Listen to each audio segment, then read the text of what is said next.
सेई संपर्क जीवन रे बहुत भारी पड़ जाए जहाँपाई आमे निजको सस्ता कर दे थाउ। शब्दर माध्यम लोक विष ओगाळती। एठी दिन पर दिन नुहे आपणार लोक ही बदलती।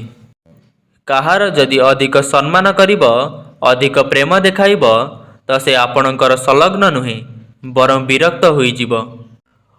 उन्नति एते कर आपणक निश्वास चालू कि न चालू किंतु आपणक ना सर्वदा चालुथिबा दरकार। दुई प्रकारर लोक थांती दुनिया रे। जी यह कही थांती मु बहुत एकुटिया अछि आउ द्वितीय यह कही थांती मु एका ही यथेष्ट अछि। जीवन रे जदि सुख थाए शांति न थाए तो बुझी जाओ कि आपण सुविधा को भूल रे सुख भावी नहीं छंती। कहिबा तो दूरर कथा देखिबाकू भी इच्छा करिबे सेई लोक जो माने मोर विश्वास रे विष देइथिले। मते नीरव ही रहिबाकू दियो कारण मु जेबे कही थाए केही ना केही विरक्त होई जाए। संपर्क पछे जहा भी हेउ जदि से आपणक दुख रे आपणक साथी रे नाही तो से संपर्कर कौनसी अर्थ ही न थाए। प्रेम कहानी सिनेमा रे भल लगी थाए वास्तव जीवन रे कहा सह सत भल पाइबा करिकी देख आखिरे लुह न आसी जाए तो कहिब। एई दुनिया रे अधिकांश लोक एमिति होई थांती जे साथी रे बसी आपणक साथी रे हसी थांती आउ पिठी पछरे आपणकु दंसी थांती। जीवन तेबे सहज हेब जेबे आपण अन्यठु आशा कम एवं निज उपरे विश्वास अधिक करिब। भरोसा भी गोटिए काच परी होई थाए। जदि गोटे थर भांगी जाए तो चेहरा अलगा अलगा देखा जिबाकू लागि थाए। केबे भी कहार शुणा कथा को तुरंत भरोसा कर नहीं कहीं लोक आपनकु से कथा केबे कहती नहीं जो से निजे भूल होई थांती। जे अन्यर अधिकार एवं सुख छड़ई नहीं थाए तार जीवनर सुखर बयस बहुत कम होई थाए। कहा साथी रे धोकेबाज करी केबे खुशी हुआ नहीं कहीं भाग्य जेबे चापुड़ा मारी थाए तो मुह उपरे नुहे सीधा आत्मारे लगाई थाए। सबु मनीष सुंदरता चाही थाए आउ सबु सुंदरता टंका चाही थाए। आजिर जुगरे अधिक भल हेबा भी गोटिए भूल ही होई थाए कहीं लोकंकु लागि थाए आपण भल हेबार देखई हेउचंती।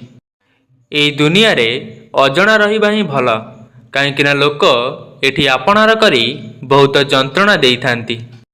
खाली विष ही मृत्यु देई न थाए किछि लोकंक कथा ही मृत्यु ठारी भी भयंकर होई थाए। भरोसा पछे समस्तंक उपरे कर किंतु केबे कहार भरोसा रे रुहंतु नहीं। प्रायतः आमर विशेष संपर्क सेई समय रे नजर ही आसी न थांती जेबे आमको तांकर अत्यंत आवश्यक होई थाए। आमर स्थिति केवल गोटिए धला चादर रे होई थाए जहाको अंतरे निजे घोड़ई हेबार शक्ति भी आम पाखरे न थाए। विश्वास प्रथमे भांगी थाए आउ संपर्क पर भांगी थाए किंतु सबुठु प्रथमे मनीष भांगी जाई थाए। जेबे कथा कहार आवश्यकतार हुए तो समस्तंकर भाषा आपे आपे मीठा होई जाए। जेबे आपणक पाखरे किछि नथिबो तो टिके धैर्य रख आउ जेबे सबु किछि थिबो तेबे तार सम्मान कर। जीवन रे जदि निजर मूल्य बढ़ाइबार अछि तो आघात तो पाइबाकू ही पड़िबो। किछि भी काम शांत भावरे कर कहीं सिंह जेबे शिकार करिथाए तो से चित्कार करि न थाए। बहुत चालाक एई दुनियार लोक निजर निजर कही केबे पर करिदेबे जना पड़े नहीं। सत तो यह जे कि भ्रमणर मजा नेबा दरकार अन्यथा गंतव्य स्थल तो समस्तंकर श्मशान ही होई थाए। केही जदि आपणक रास्तारे गात खोले तो भय कर नहीं कहीं एमाने ही सेई लोक जी आपणकु डेइबा शिखई देबे। मोर आवश्यक नहीं सेई मनीषर जे स्वार्थ पाई मो साथी रे अछंती। मु खुशी अछि मोर ईश्वरंक सह जे बिना स्वार्थ रे ही मो साथी रे अछंती। जार हृदय रे आघात लागि थाए तो से सर्वदा ହୃଦୟରୁ କାନ୍ଦିଥାଏ। ଲୁଣ ପରି ବର୍ଣ୍ଣ ବନାଅ, ନା କେହି ଅଧିକ ବ୍ୟବହାର କରିପାରିବ ଆଉ ନା କେହି ଆପଣଙ୍କ ବିନା ରହିପାରିବ। ପୂର୍ବ ଯୁଗରେ ଆଘାତ ଲାଗିବା ପରେ ଲୋକ ହଳଦୀ ଲଗାଉଥିଲେ, ଆଉ ଆଜିର ଯୁଗରେ ଲୋକ ଷ୍ଟାଟସ୍ ଲଗାଉଛନ୍ତି। ଆପଣଙ୍କ ଆର୍ଥିକ ସ୍ଥିତି ପଛେ କେମିତି ବି ଥାଉ, କିନ୍ତୁ ଖୁସି ରହିବା ପାଇଁ ଆପଣଙ୍କ ମାନସିକ ସ୍ଥିତିର ଠିକ୍ ହେବା ବହୁତ ଜରୁରୀ ହୋଇଥାଏ। କମ୍ ବୟସରେ ମିଳିଥିବା ସୁଖ ମଣିଷକୁ କେବେ ବୁଦ୍ଧିମାନ କରିବ ନାହିଁ, ଆଉ କମ୍ ବୟସରେ ମିଳିଥିବା ଦୁଃଖ ମଣିଷକୁ ପୁରା ଦୁନିଆର ଜ୍ଞାନ ଦେଇଥାଏ।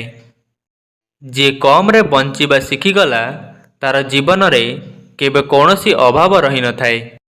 ଜୀବନରେ ସେଇ ମଣିଷ ଅସଫଳ ରହିଥାଏ ଯିଏ ଭାବିଥାଏ ତ ବହୁତ କିଛି, ଜାଣିଥାଏ ବି ବହୁତ କିଛି, କିନ୍ତୁ କାମ କିଛି ବି କରିନଥାଏ। ଏକା ରହିବାର ଆନନ୍ଦ ନେବା ଶିଖିଯାଅ, କାରଣ କେହି ବି ସର୍ବଦା ଆପଣଙ୍କ ସାଥିରେ ରହିବେ ନାହିଁ।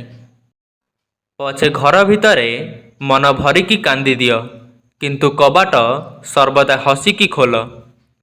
ଯେବେ ଚୁପ୍ ରହୁଥିବା ମଣିଷ ଚିତ୍କାର କରିବାକୁ ଲାଗେ, ତ ବୁଝିଯାଅ କି ସୀମା ଅତିକ୍ରମ ହୋଇଯାଇଛି। କୌଣସି ମଣିଷର ସାହାଯ୍ୟ କରିବା ପାଇଁ ଧନର ନୁହେଁ, ବରଂ ଭଲ ମନର ଆବଶ୍ୟକ ହୋଇଥାଏ।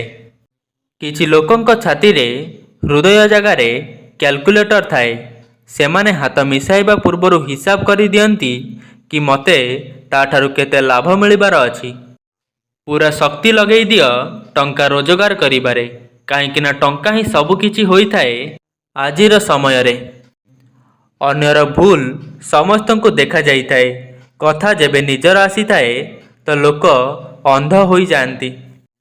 ଟିକେ ଧୈର୍ଯ୍ୟ ରଖ, କାହିଁକି ନା ସବୁ ଦୁଃଖ ପରେ ସୁଖର ସମୟ ବି ନିଶ୍ଚିନ୍ତ ଆସିଥାଏ। ସର୍ବଦା ମିଠା ମିଠା କଥା କହୁଥିବା ଲୋକ ଆପଣଙ୍କୁ ସମ୍ମାନ ନୁହେଁ, ବରଂ ଧୋକା ଦେଇଥାନ୍ତି। ଯିଏ ଆପଣଙ୍କୁ ବାସ୍ତବରେ ଭଲ ପାଇଥାଏ, ସେ ଆପଣଙ୍କୁ ନିଜ ଜୀବନରୁ କେବେ ବି ଦୂରକୁ ଯିବା ପାଇଁ ଦେବ ନାହିଁ। ପଛେ ଅସୁବିଧା ଆଉ ପରିସ୍ଥିତି କେତେ ବି କଷ୍ଟସାଧ୍ୟ ହେଉନା କାହିଁକି। କାହାର ଜୀବନକୁ ନଷ୍ଟ କରିକି କ୍ଷମତା ମାଗିପାରିବ, ପରନ୍ତୁ ନଷ୍ଟ ହୋଇଥିବା ଜୀବନକୁ କେବେ ସଜାଇ ପାରିବ ନାହିଁ। ଅନୁଭବ ବଦଳିଯାଏ, ଆଉ କିଛି ନୁହେଁ, ନହେଲେ ଘୃଣା ଆଉ ଭଲ ପାଇବା ଗୋଟିଏ ହିଁ ହୃଦୟରୁ ହୋଇଥାଏ। ଯଦି ଆପଣମାନଙ୍କୁ ଏହି ଭିଡ଼ିଓଟି ଭଲ ଲାଗିଛି, ତେବେ ଲାଇକ୍, ସେୟାର ଏବଂ କମେଣ୍ଟ କରନ୍ତୁ। ଏହିଭଳି ମୋଟିଭେଶନାଲ ଭିଡ଼ିଓ ଦେଖିବା ପାଇଁ ଆମ ଚ୍ୟାନେଲକୁ ସବସ୍କ୍ରାଇବ୍ କରନ୍ତୁ। ଧନ୍ୟବାଦ।